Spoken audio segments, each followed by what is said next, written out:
Well, happy to see everybody here today. I've got a little of the Santa Ana in my face and my sinuses, but we'll get through it. This talk started in Torrance last week, and I spoke to a Catholic high school twice, comparative religions class on Buddhism, and I stopped off at a restaurant on the way back to LA to have some lunch. And as I was paying for my lunch, there was a sign of a sick child dangling from the ceiling. And they were collecting money for, I guess, Children's Hospital or something like that. And they said to me, "Would you like to donate $1?" And I said, "No." And there was a uncomfortable silence. And then he said, "Well, maybe next time." I said, "Probably not." And there was more silence. And then I proclaimed, "I feed cats." And he looked at me like I was insane. I thought, should I explain to him what I do, or should I just let it go? I decided to let it go, because how can you explain why feeding cats would be more important than taking care of sick children? Then, a couple days later, synchronicity set in, and somebody said to me, "What is compassion?" And I thought, wow, yeah, okay, yeah. And how do you get it if you don't have it? And I go, okay, yeah. So then I thought back to a book I read years ago called How Can I Help by Ram Dass. And in one of the chapters it talked about being wise with your generosity. There was a woman who lived in New York, and everything was really expensive, and she only had a few dollars of disposable income. And yet in her neighborhood there were homeless people, there were encampments, there was just a lot of need to practice generosity. And she said, I sometimes feel like I should give more money than I can. What would you suggest, Ram Dass? And Ram Dass said, well, it's good to have a budget for your generosity. Decide how much you can afford to give away each week. $2, $3, $4, and stick by that. Because no matter how much money you think you have, it's not enough to change the world. And Bill Gates has decided to give $3 billion away, but he's specific in how he's going to give it away. So there's just no way to give it all away and make the whole world a better place.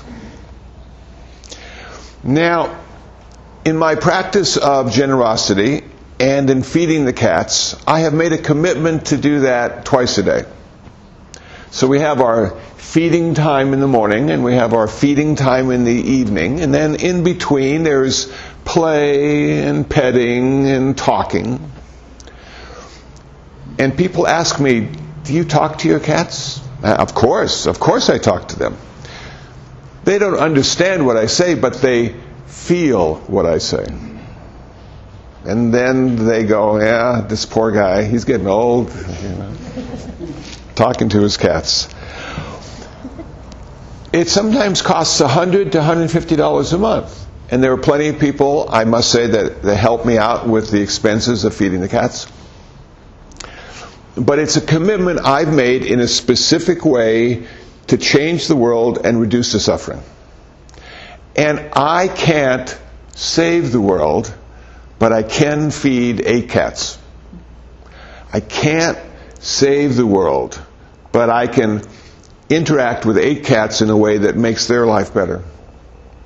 And so I have no guilt when I say, no, I'm sorry, I can't give you that $1 to save that sick child, because I'm saving 8 cats. Now, is a human life more important than 8 cats? Well, perhaps. As Jack Benny said one time, he was being robbed. Give me all your money, and please, give me all your money, or I'll kill you. And Jack Benny said, "I'm thinking." And that's sort of how I feel when I look at my compassionate activity in feeding the cats. I said, well, I could do this and I could do that, but I've sort of chosen to do this, or they have chosen me to do this. And that's probably enough in this lifetime at my level of income. That's just about as much as I can do on a consistent basis. There's something that makes you feel good about giving $1. But you know what? It's just so easy to give $1. How about feeding someone and taking food to someone and taking the time and the inconvenience and a daily activity that tends to change the world in a kind and generous way? And I thought to myself, yeah, that's a heck of a lot of work. And these cats don't die right away. They're good for 10, 15 years. It's a big commitment. Not just one time at the restaurant, so I feel better, or they feel better. So, having that as the basis for this talk, where does compassion come from? Well, I think it comes from an intention. I think it comes from the intention of loving kindness. Now, I have a whole lot of issues with love. I don't like the world.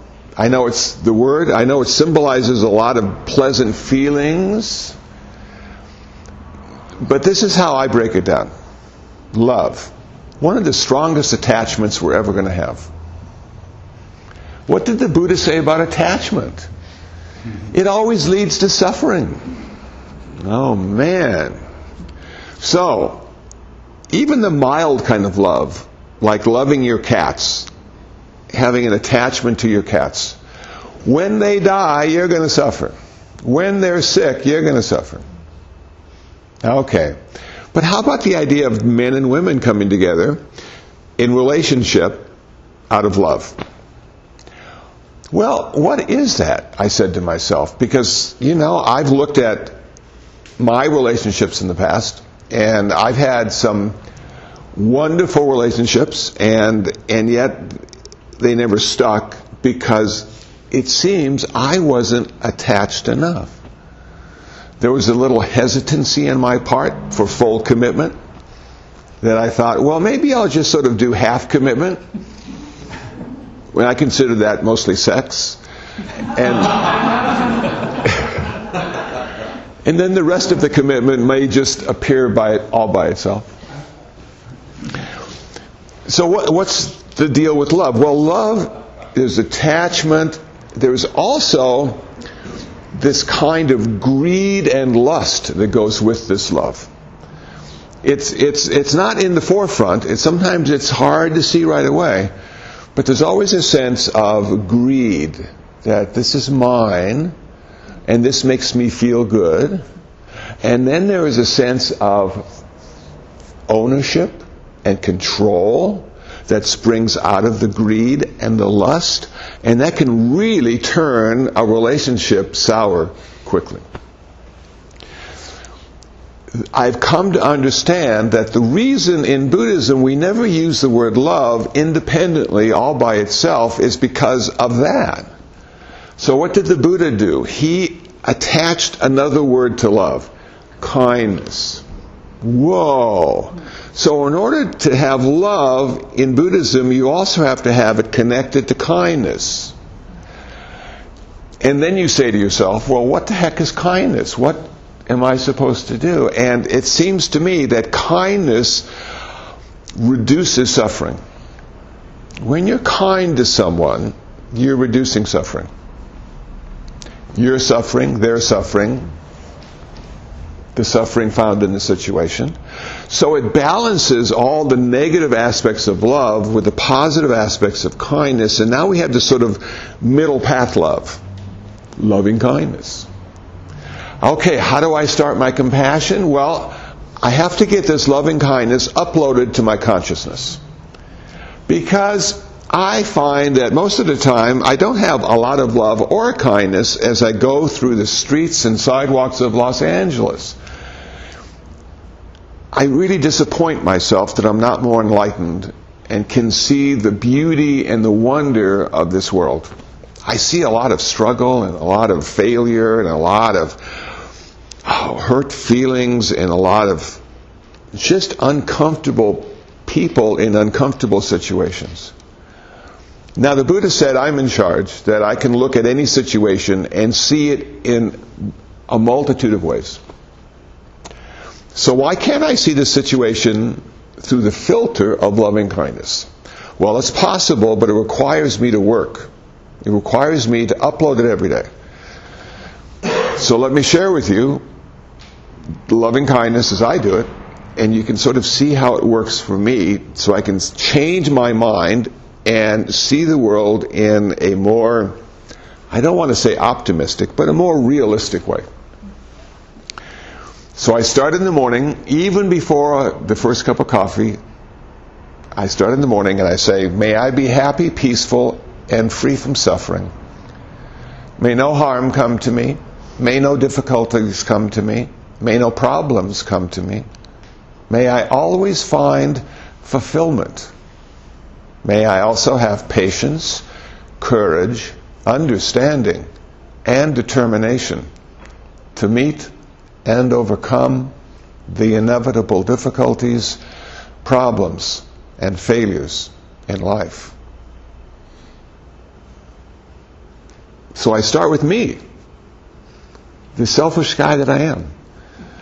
Because I've got to be in that love and kindness place before I can extend it to other people or other things. So I let it sort of resonate in my head for a while, before I go to the next place. Now I start to include people in my loving kindness. So it starts with me, it always starts with me, until the me isn't there any longer. May my parents, my partners, my pets, my brothers and sisters, friends and relatives, all the people I don't know, and all the people I don't like, may they too be happy, peaceful, and free from suffering. May no harm come to them. May no difficulties come to them. May no problems come to them. May they always find fulfillment. May they also have patience, courage, understanding, and determination to meet and overcome the inevitable difficulties, problems, and failures in life.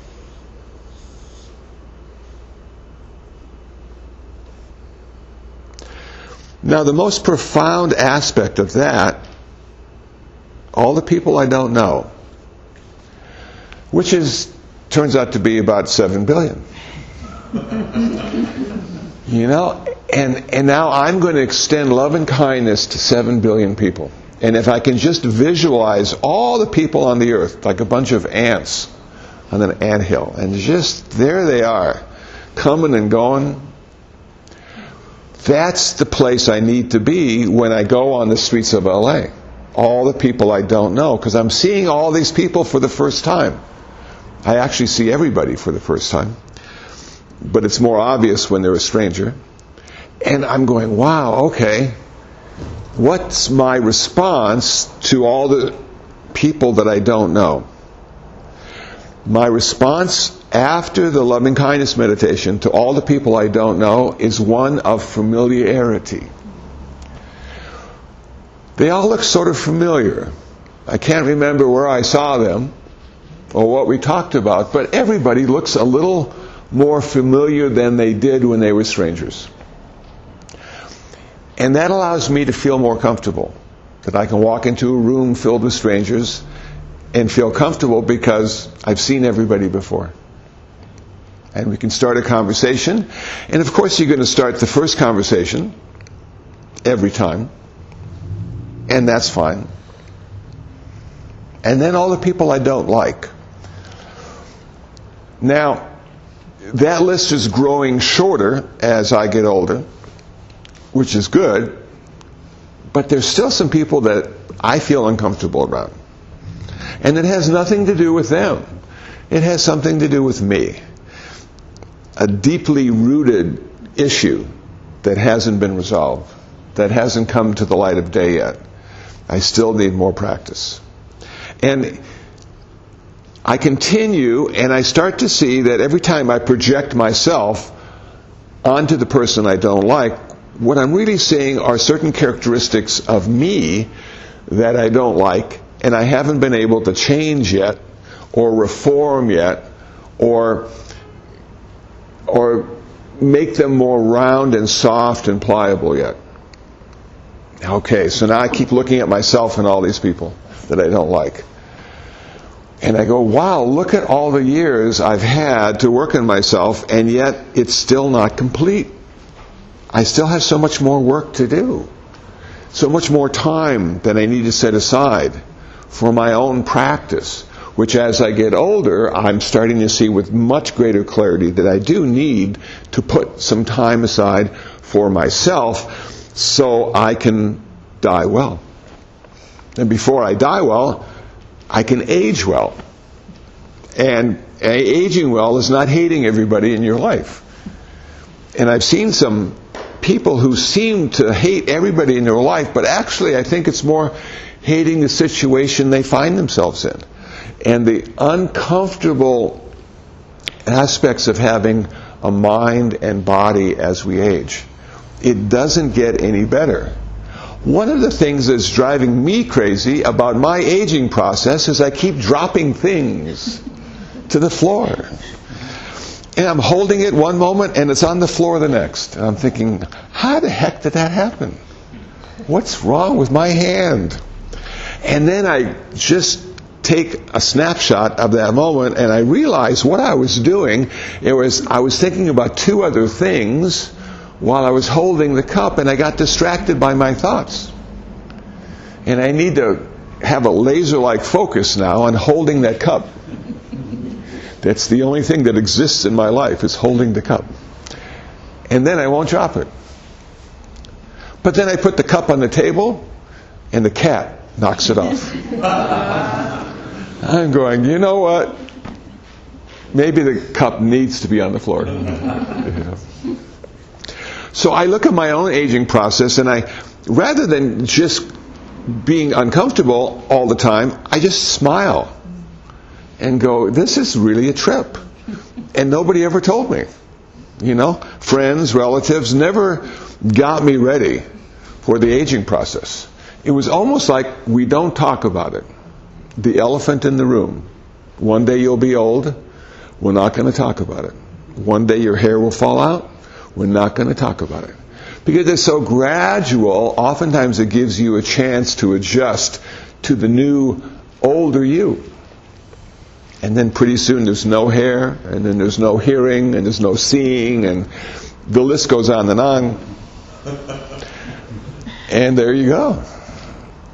Can you be kind to yourself with all that's happening? Can you still love yourself and be attached to the self that's not really there, but wish it good luck in its journey? So we have the people we don't know, we have the people we don't like, and then the third level that I go to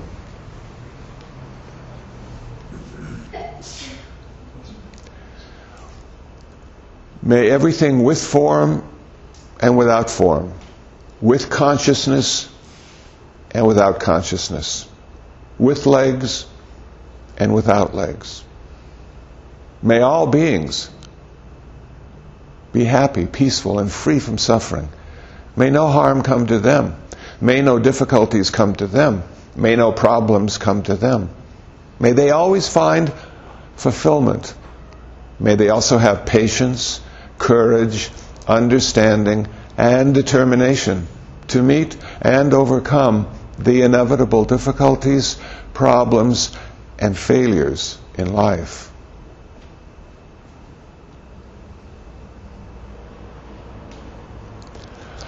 So what this seems to do is bring you to like a new level of awareness. I mentioned a while back about our laundry room and the couple cockroaches that have made it their home. And they don't bother me anymore because I'm doing loving kindness to all the cockroaches in the world. They don't bother me. And they're not in my room. They're in the laundry room, you know. And sometimes, you know, I'll drop them a little bit to eat, and, you know, and they're fine. But there's so many things that are alive that we're not aware of, all around us, all the time. The grass that grows, the flowers that bloom, the trees that bear fruit, you know, the koi pond, the fish, all these little wonderful things that we're just intimately connected to all the time, and yet somehow through the magic of self we have disconnected and end up being separate. Those things need to be honored, and kindness needs to be extended to them as well. And then you might look at your diet and say, well, maybe I could be a vegetarian, and that way I wouldn't have to eat these life forms that have so much, that experience so much pain and suffering when they're killed, so I can eat them so I can sustain my life. And then you sort of wonder, well, you know, in eating all these animals, do I honor them by having a better life?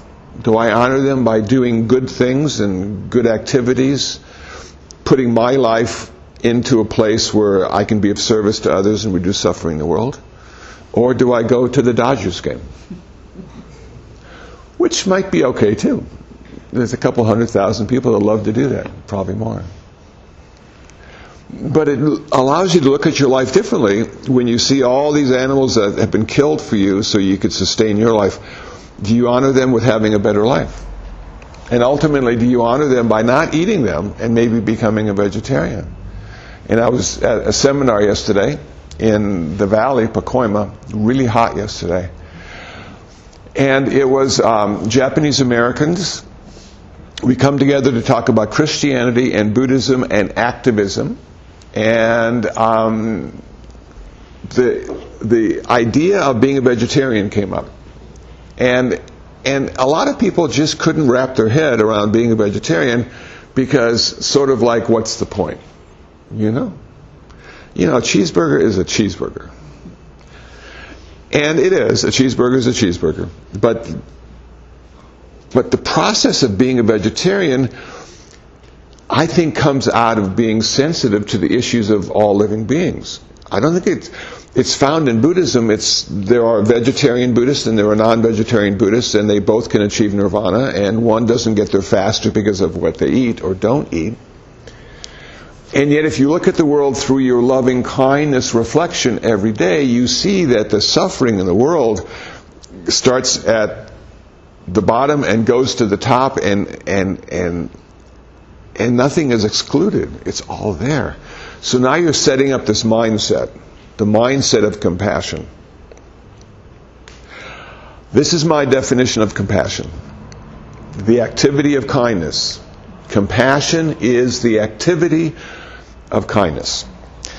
So it's not just thinking about being a good person, it's about doing what good persons do, and there really isn't good or bad in Buddhism. There's really not like evil in Buddhism. What we have rather is we have skillful and unskillful, more suffering, less suffering. So can I be a more skillful person?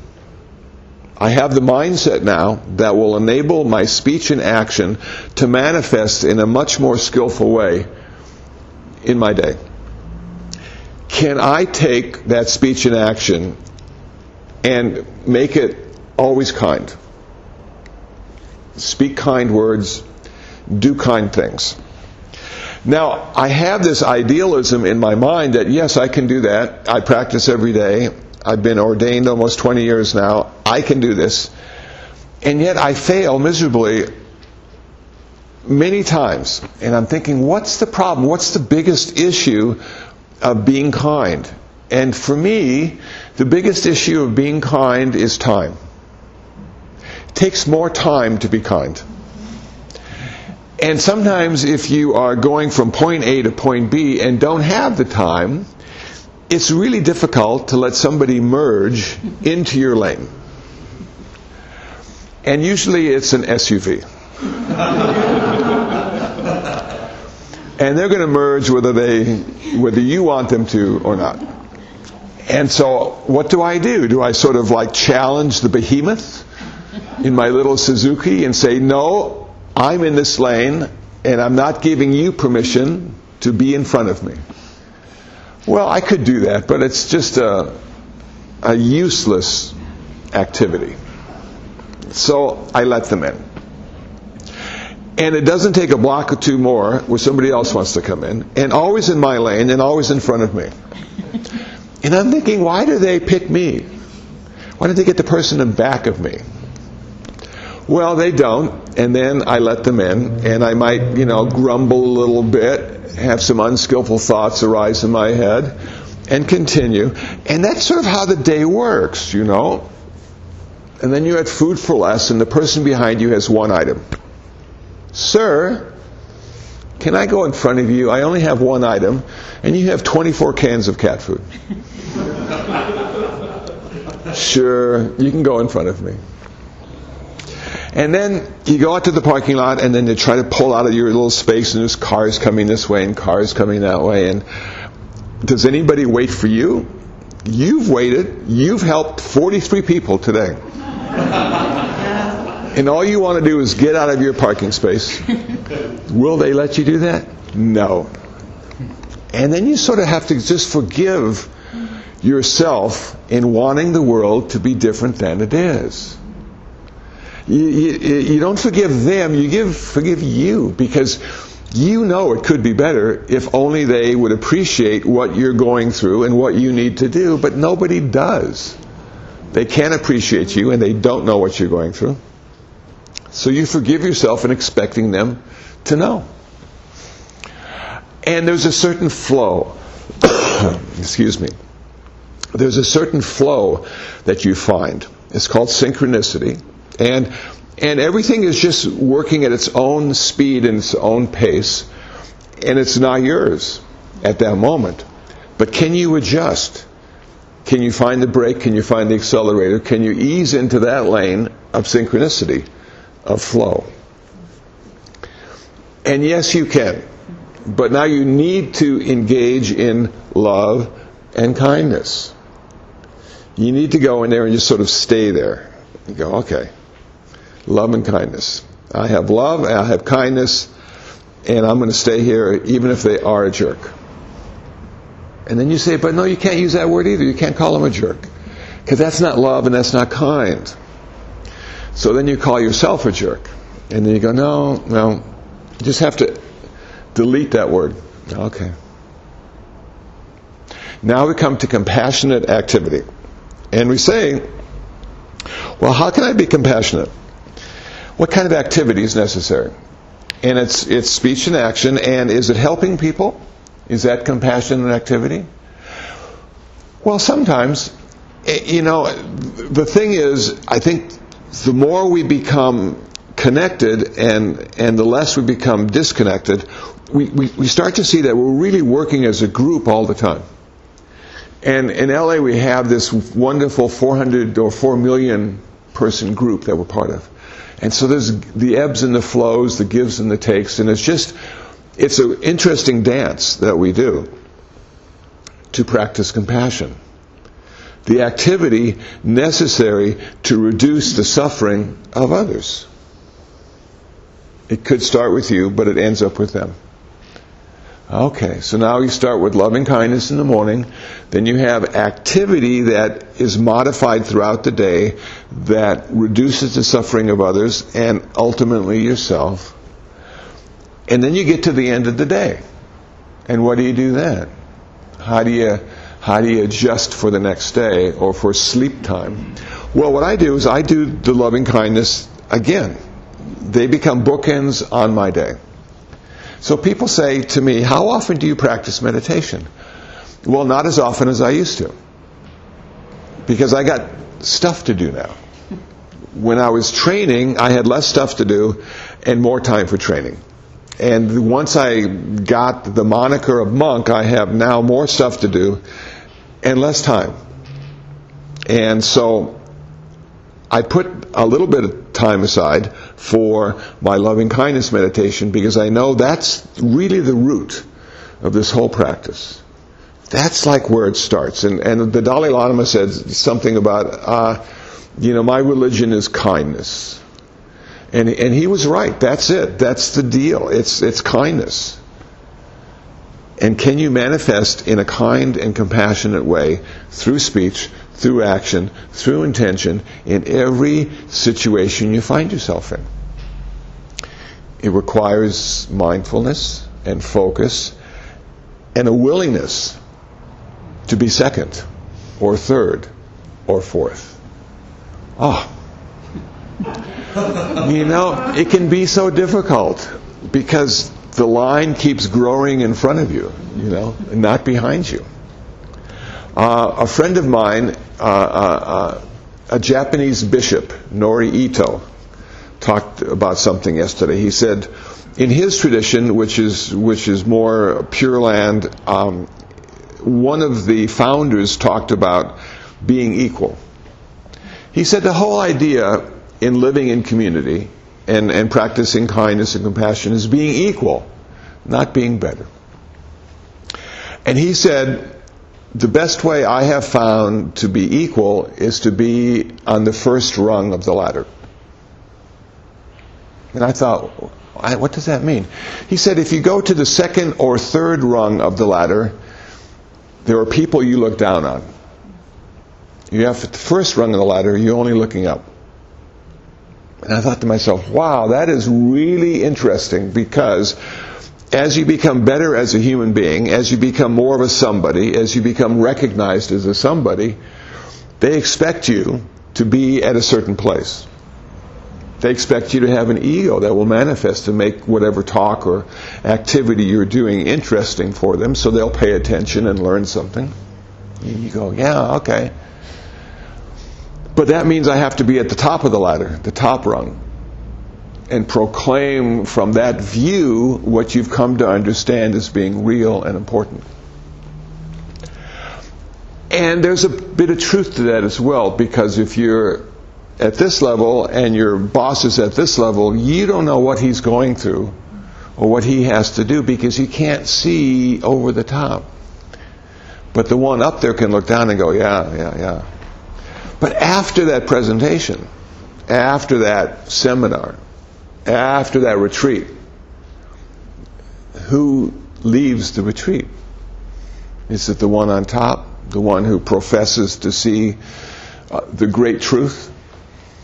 Well, I have found that in my case, I have a wonderful sense of ego arising when I give presentations. And I find it necessary in order to do what I do. So I am quietly driving to my commitment to speak, and I put on my robes and I adjust my consciousness, and all of a sudden Kusala shows up. And he just sort of glides into the room, his robes are flowing, he's saying hi to everybody, and then he gives his presentation, and sometimes he brings his musical instruments so he can just show people how creative he is and how much more practice he needs to do. And then it's over. And Kusala is over too. And sometimes you just have to thank everybody afterwards, but it's not the same guy that did the presentation who's thanking everybody, because now there's a sense of humility that sort of arises. And every Dharma talk I've ever given, after listening to it, if it's been recorded, I know I could have done it better. I left out something, I should have added this. And that's a really good thing. I haven't had the perfect Dharma talk yet. It keeps me humble to a certain extent that maybe one day all conditions will come together and it will be the perfect Dharma talk, and everybody that listens and hears it will become enlightened. And they go, wow. Just like the Buddha. So far, not even close. But, you keep doing it. So I say thank you, I say thank you, thank you, thank you. Realizing that the person that spoke is not the person that's saying thank you. That there's two different people, And generally the audience hasn't seen the migration of me from Kusala to humble person who could have done it better. And thanks for coming and listening and spending your precious time. And then everybody goes, and then I drive back. And that's just sort of like, okay, wow, what happened? What experience happened? How did you put that together?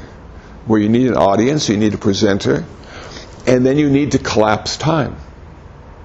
And that's probably the hardest thing to do when you're giving a presentation, is to collapse the time for the people listening. So there's no past or future. It's just this present moment experience. You know? And then the gong rings, and then time comes back. Time to leave. Wow. Where did the time go? So that for me is the joy, but that's what I imagine Mark Twain did every time he spoke, is he collapsed the time for the people listening. And he spoke as Mark Twain, and then he got off the stage, and he wasn't any longer. The compassion and activity that we can manifest, we can't take credit for. It's not ours. It manifests because of conditions. It manifests because of our practice, our understanding of empathy and sympathy, our understanding that everyone today in this room in 100 years will be dead. And really? Yeah. This is so special. Because 100 years from now, none of us will be here. This is cool. But if that's the case, was there anyone here in the first place? Well, there were some manifestations. And there were some ideas that, yeah, we were here. But every time I do something, it's less and less I do it. It's more just activity that happens because people are suffering. Or animals are suffering. Or plants are suffering. Or the list goes on. So, I don't take credit for it as much as I used to. Here, it's interesting because there's a little envelope with some money that people said, give this to Kusala after he talks. But I don't know who put the money in there. And apparently they don't want to come up and say, hey, I gave you some money. You know? Thank you. That's very kind. So there's this sort of like, how can I practice this generosity? How can I practice this kindness? How can I practice this commitment to making the world better and not want credit for it? And not expect a thank you? And not want something on my wall that says I'm a wonderful person. You know? And I've spoken about this before, but I'll speak about it again. So I started with vending machine coin slots. I would leave the change behind as a way of giving anonymously to the world. That's where it started. And then sometimes I'll give money to people, but it's not because of who I am, because they don't know who I am. It's more because of the circumstance they're in that I feel compelled to share some of my riches, which are few, and then leave. Oftentimes on Vermont, English is not the first language, and so there's nothing even to say. You know, and then you walk away. And what are they going to do with it? I don't know. I don't know. Will it change their life? No. With as much money as I gave them, it won't change their life. It may buy them a soda, but probably not. Sodas are really expensive now. Like almost $2, 16 ounces. Yeah. And the cats and the fish, you know, they're so happy to eat. Nothing. No thank you. We're glad you're here. What a wonderful person you are to feed us every day. Nothing. So I have a lot of practice in giving without expecting anything in return. And And that allows me to have less ego attachment to the giving and be less disappointed when the giving doesn't manifest in a way I thought it might or should or could. And realize that, there's just so many more conditions that go in to the activity of compassion than me. It's not just me. I am one of the contributing factors in all the activities of compassion I find myself in. And there are 9,999 other contributing factors that make it happen. And it's seamless, and it feels like it's one, but it's always many that are connected.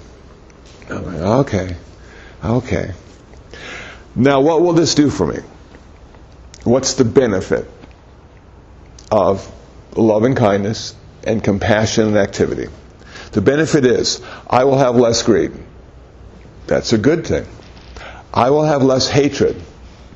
That's a good thing. I will have more wisdom. That's a really good thing. So this practice is ultimately designed to help me. All the love and kindness I practice, all the compassion and activity I practice, it's all designed not to change the world, because the world is flawed and can never be perfect.